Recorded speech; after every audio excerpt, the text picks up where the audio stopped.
प्यार की उतार चढ़ाव को लेके इस बहुत बड़े और इंटरेस्टिंग नोवेल की कहानी आप लोग आज सुन रहे हैं पार्ट 5। महेंद्र अपने घर से दूर दूसरे एक घर में बिनोदिनी के रहने की पूरा इंतजाम कर दी, लेकिन बिनोदिनी महेंद्र को बोला, तुम मेरे साथ इस घर में नहीं रह सकते हो महेंद्र, चले जाओ अपने बीबी अपने माँ के पास अपने घर में। महेंद्र गुस्सा होके चला गया। उसे समझ में नहीं आ रहा था कि बिनोदिनी महेंद्र के साथ ऐसा बर्ताव क्यों कर रहा है। महेंद्र बिनोदिनी के घर से सीधा बिहारी के घर के तरफ गया। जाके पता चला बिहारी शहर छोड़ के कहीं और गया है। बिहारी के घर के सामने कुछ चिट्ठियां पड़ी थी, जो देख के महेंद्र सारी चिट्ठी वहां से लेके पढ़ने लगी। सारी बिनोदिनी के हाथ से लिखा हुआ चिट्ठी थी। चिट्ठियां लेके महेंद्र फिर से बिनोदिनी के पास गया। बिनोदिनी ने उतावला होके बोला, बिहारी कहाँ है? महेंद्र ने बोला, शहर के बाहर है। बिनोदिनी ने कहा, ओ तभी मैं बोलूं, चिट्ठियों के जवाब गांव में क्यों नहीं आ रहे थे? महेंद्र बिनोदिनी के पांव पकड़ के रोने लगा। बिनोदिनी पीछे हटी और भाग के वहां से चली गई। महेंद्र अपना घर लौट गया। महेंद्र ने देखा लोग उसे लेके तरह तरह की बातें कर रहा है। घर में बीबी आशा लता भी पहले की तरह महेंद्र से बातें नहीं कर रहा है, और इधर बिनोदिनी भी उसके साथ अच्छे बर्ताव नहीं कर रही है। महेंद्र को बार बार यही लग रहा था कि जैसे वो बिहारी से हार गया है, और ये सोचकर महेंद्र मन ही मन में और भी गुस्सा करने लगा। फिर अपने आप को रोक के बिनोदिनी से कहा कि बिनोदिनी चलो, ये जगह छोड़ के हम लोग कहीं दूर चलते हैं। बिनोदिनी का क्या मन हुआ, उसने भी कहा, हाँ चलो, लेकिन एक जगह ज़्यादा दिन नहीं रहेंगे, 2-3 दिन रह के फिर से दूसरे जगह घूमेंगे। महेंद्र ये सुनकर देर नहीं की, उसने अपने घर पहुंचा। घर में जाके देखा महेंद्र की माँ बीमार है। महेंद्र घर में अलमारी से ज़रूरत का कुछ सामान लिया और फिर वहाँ से चला गया।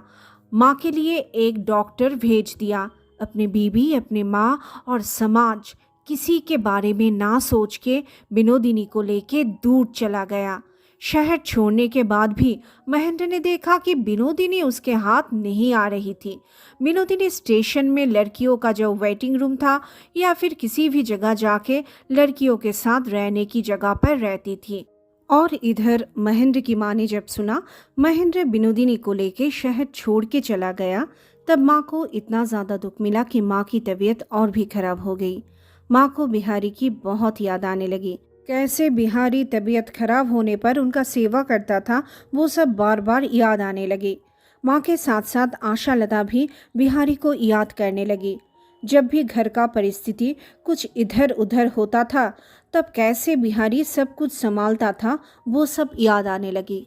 इधर बिनोदिनी ने एक स्टेशन से उतरने के बाद एक जगह बिहारी का नाम और पता देखा, क्योंकि बिहारी लोगों की सेवा के लिए एक जगह खरीदकर वहां आश्रम बना रहा था।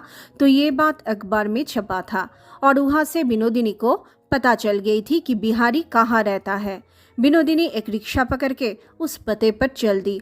महेंद्र भी बिनोदिनी की पीछा करते करते वहां आ पहुंची।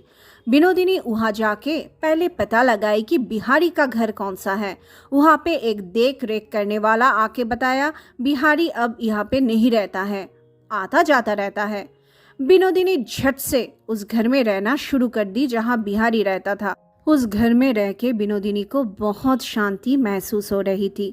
अपने प्रभु को अपना सब कुछ समर्पित करके एक भक्त को जैसे शांति मिलती है, वैसी ही शांति अनुभव हो रही थी बिनोदिनी को।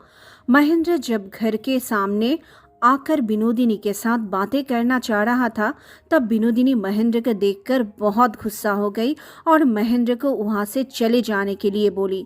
महेंद्र को बहुत ही ज़्यादा अपमान अनुभव हुआ बिनोदिनी के हरकतों से। महेंद्र को लगा ये एक सामान्य नारी होकर मुझ जैसे एक इंसान, जो कि कुछ दिन बाद डॉक्टर होने वाला है, जो कि इतने अच्छे परिवार से है, इतना पैसा वाला परिवार से है, वो एक सामान्य औरत के पीछे ऐसे भाग रहा है और इतना अपमान सहन कर रहा है कि जैसे उसका कोई सम्मान, कोई अहमियत ही नहीं है। महेंद्र ने सोचा कि वो अब कभी भी अपना अपमान सहन नहीं करेगा। विनोदिनी के पीछे अब वो और नहीं भागेगा। महेंद्र का मन अचानक अपने बीबी और अपने माँ के प्यार को याद करके बहुत ही उदास हो गया। कितना ख्याल रखती थी महेंद्र की बीबी आशा लता उसका, और माँ भी कितना प्यार करती थी महेंद्र को। और उन लोगों के प्यार को ठुकराकर महेंद्र एक ऐसी औरत के पीछे भाग रहा है जो कभी भी उसे मोल देता ही नहीं है। महेंद्र ने ठीक किया, वो अपना घर वापस चला जाएगा। महेंद्र अपनी बीबी और माँ के लिए पसंदीदा चीज़ खरीदने के लिए बाजार चला गया। और तभी महेंद्र की खोज करते करते बिहारी उस जगह पर आया। बिहारी दरवाज़ा खटखटाया तो अंदर से विनोदिनी महेंद्र समझकर चिल्लाने लगी। विनोदिनी चिल्ला के बोलने लगी, बोला है ना एक बार, चली जाओ यहाँ से, अभी तक नहीं गए, मैं तुम्हारा मुंह देखना ही नहीं चाहता। ये बोलते बोलते दरवाज़ा खोल के विनोदिनी बिहारी को देख के हैरान हो गया। आज इतना ही। आप सभी को हमारी तरफ से बहुत सारी शुभकामनाएं। अगर हमारा वीडियो पसंद आए तो चैनल को सब्सक्राइब ज़रूर कीजिए। आप लोग बहुत अच्छे रहिए, बहुत खुश रहिए। आप सभी को बहुत सारी शुभकामनाएं। धन्यवाद।